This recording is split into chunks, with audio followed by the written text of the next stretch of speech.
Hello friends, this is Daniel Hashio tuning in from the Board Factory. This is Sunova Surfboards, and today we are going to talk about the Ghost Up. I just had an epic surf session this morning down just at the beach at the Memory Surf House and Soul Surf, and the waves were nice, clean, not too big, but big enough to just really rip them apart and give the best of this board and just really showcase what this board is all about.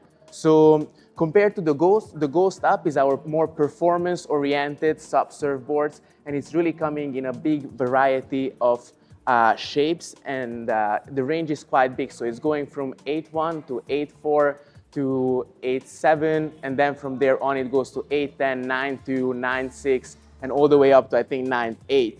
So overall we have a really big range, but the most important feature of this board is actually performance. So overall, no matter the condition, even if the waves are a little bit bigger, this board is going to really able to handle whatever you're thrown at.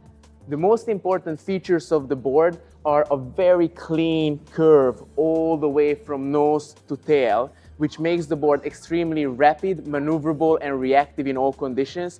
It has a bit of a hip, which is resembling the original DNA of the Ghost. And most importantly, we have a very nicely thinned and pulled in tail that is a bit of a signature of this board, which makes it extra maneuverable and very aggressive in the turns.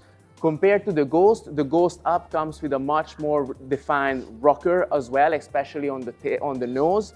And it also has a bit of an extra kick towards the rocker on the tail, which makes it really performing also in a much more radical condition. This morning as well, I had a couple of waves that were a little bit more flat and I had to pump through the sections, and I had a couple of opportunities to really showcase a more sharper bottom turn and then a bigger hit to the lip, and the board was just delivering super nice. Currently the 8.1 is my favorite board, and over the past years I actually rode something much smaller, but this board really surprised me because of the nose shape, the tail shape, and most importantly on the bottom.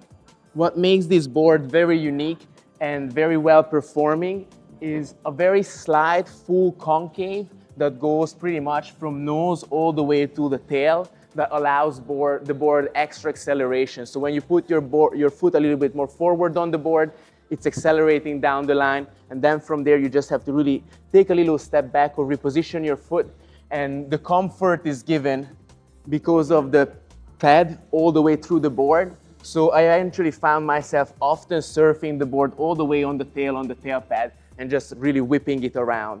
A little extra thing on the tail is a little V that is allowing the board better entry to the wave and a little bit more control rail to rail when you're surfing it, and just really makes the board extra reactive. This is currently my favorite board in the quiver.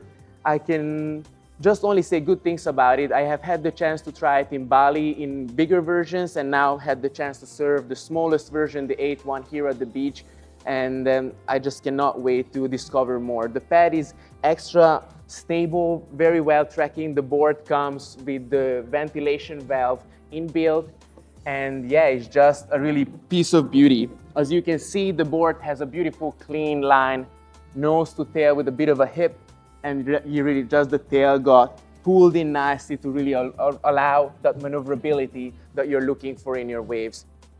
So as you can see, the board comes with different fin options. You can either set it up as a quad, which is going to give you that extra grip, especially if you have very steep sections, or you can set it up as I did this morning in a thruster with a smaller center fin at the back and maybe something a little bit above that in size on the side, depending how you like it. It really have a lot of options to give.